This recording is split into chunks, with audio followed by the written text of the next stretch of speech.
is Noah Elkrief, and in this video I'm going to talk about how to fall asleep fast. So normally when people talk about this, they talk about the physical reasons why we can't fall asleep. But I'm going to speak about the real core of why we aren't falling asleep if you've been struggling with it for a while.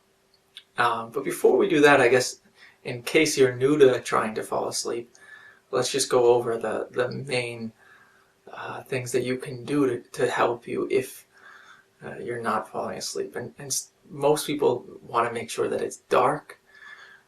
Do some physical activity during the day so your body gets tired. Perhaps have some tea before sleep without caffeine. Some people like taking a bath. Some people like reading to fall asleep. Some people like to have soothing music to fall asleep. But if you've tried these types of things and they're not working, it's because you really haven't addressed the reason why you're not falling asleep in the first place.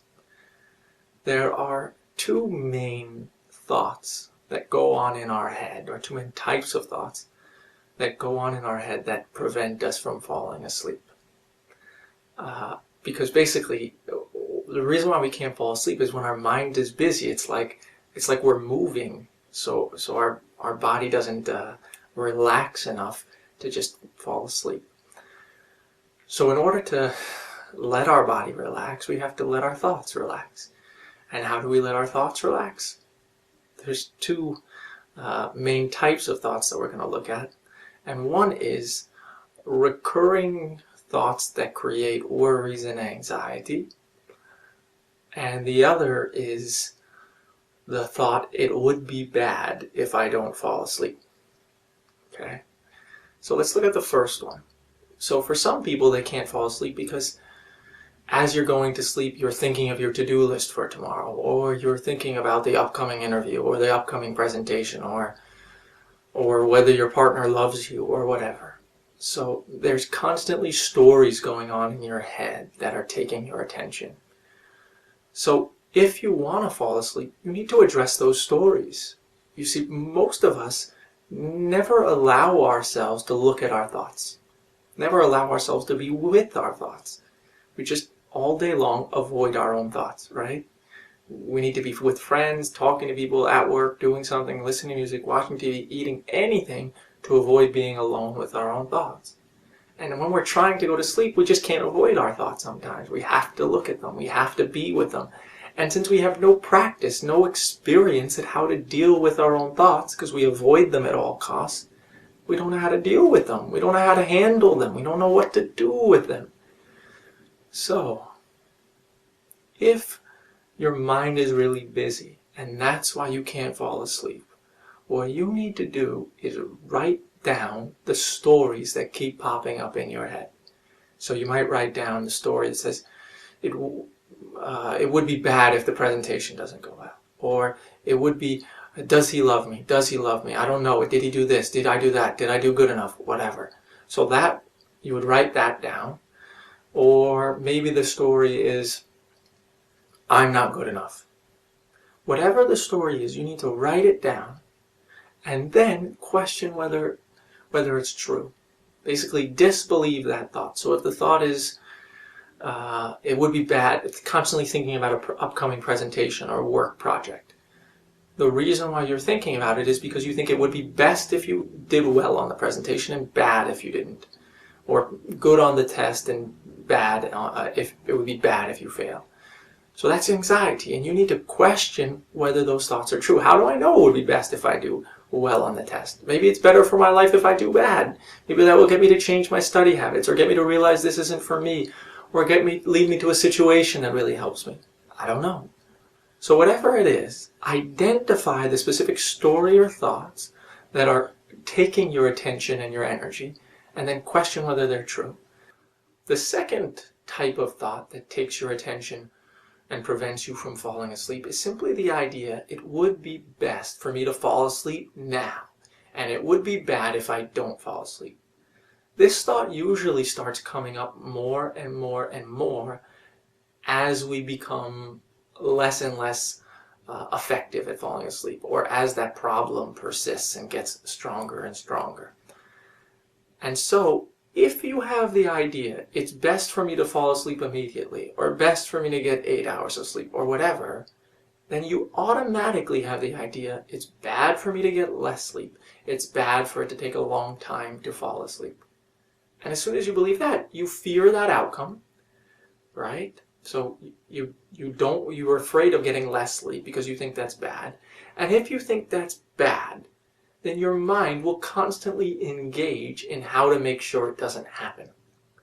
Okay, let me put that differently because I'm not sure if that was clear. So if I think it's best to get 8 hours of sleep, then I think it's worse to get less. And if I think it's worse to get less, then my mind will engage in how do I get more sleep? How do I fall asleep faster?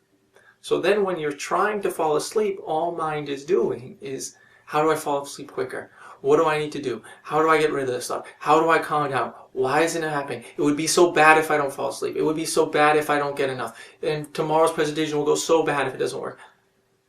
Whoa, right? So in order to stop all of these new level of thoughts, this new layer of thoughts of how do I fall asleep, you need to discover that you don't know whether it's better or worse for your life to get more sleep. And that may sound ridiculous right now, but let's look at that. What do you want in life more than anything else? More than anything else? To be happy, right? You may think you want success more than anything else, but we really just want success because we hope if we get success, we'd be happy, right? But even if you think you want success, so we'll look at it on two levels actually. So if you think you want success more than anything else, how do you know that sleeping less, let's say tonight, right now, if you sleep 4 hours instead of 8 hours, do you know that will be worse for your day tomorrow? Or worse for your success in the long run? Is it possible that you're really tired tomorrow? Maybe if you're really tired, you're still just as effective and productive at work. Isn't that true? Sometimes you got 4 hours of sleep and you're incredibly productive and effective. And sometimes you get 8 hours of sleep and you're not productive. Maybe you have so much energy you're distracted and talking to people or whatever. Or let's say, right, so first we're looking at, so you might be just as productive, so it might not be bad. Or it's possible that tomorrow you're less productive because you got less sleep, right? So if you have 4 hours of sleep, maybe you're less effective most of the time. But how do you know when it's most important for you to be effective? So maybe tomorrow you're less effective because you got 4 hours of sleep. And the next day you're less effective because you got 4 hours of sleep because you're even more tired. And the next day.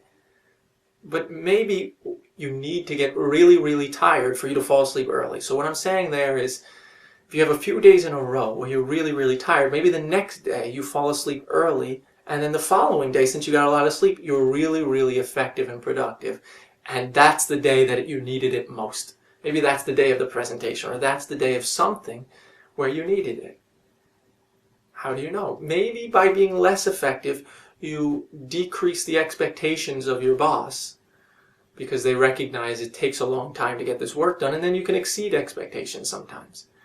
Maybe, I don't know.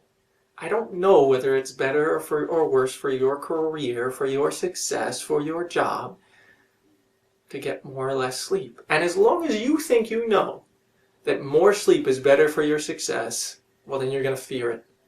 So you need to discover for yourself, you don't actually know what's better or worse for your success. But on top of that, right, and more importantly than that, you don't know what's best for your happiness. It's possible that your inability to fall asleep could lead you to become so much happier in life. One, because it led you to this video. It led you to look at your thoughts. If you just fell asleep easy every night, maybe you would have never looked at the thoughts that create your anxiety. Never look at the thoughts that are constantly taking your attention. But you not being able to fall asleep acted as a catalyst to say, you know what? I need to start looking at my thoughts. I need to start understanding them. I need to see what's going on behind them. I need to question their validity. Right? You don't know. So, is it possible, or just looking at it differently, is it possible that if you you're so tired all the time that you're less effective at work, and then you get fired because you're so incredibly ineffective and unproductive? But maybe that leads you to a job you like more. Maybe that leads you to get rid of some of the cause of your stress, right? Or some of the subject of the thoughts of your stress. And then you sleep more, and then maybe you meet someone that changes your life. Or it forces you to learn a new skill which you really like, or it gives you more time for a new hobby. I don't know, but you don't either. So there's two simple questions there. One is, do you know that less sleep is worse for your success? And do you know less sleep is worse for your happiness in the long run? How could you possibly know? And if you don't know, then what outcome is there to fear? How do you know it's better or worse for you to sleep? I know it sounds ridiculous, but isn't it true? Look, experiment with this. Ask yourself, you know what? Just for tonight, as an experiment, I'm going to say, I don't care how much sleep I get. I don't know whether it'll be better or worse for tomorrow. Let's find out. And then see what happens tomorrow. Maybe you're just as effective, or maybe you're just as happy, or maybe you're happier, or maybe not. I don't know. But look for yourself. The goal of this is for you to discover, I could be happier with less sleep. I could be more successful with less sleep. Maybe you decide you can't sleep and then you just end up being productive during that time. Instead of sleeping 8 hours a night, you spend 4 hours. You only sleep 4 hours and you spend 4 hours studying, learning, working on your project at work, or reading books that help you to address your thoughts so you can actually be happy. Or watching YouTube videos that do the same thing. I don't know, but you don't either. You see, it's about discovering. You don't know what's best for your life. You don't know whether it's best to sleep or not. As long as you think it's best to sleep more, you'll be afraid of sleeping less, and then those thoughts will constantly go on in your head. All right? So try that, and please let me know how it goes in the comments. All right? Thanks for watching, and I'll see you around.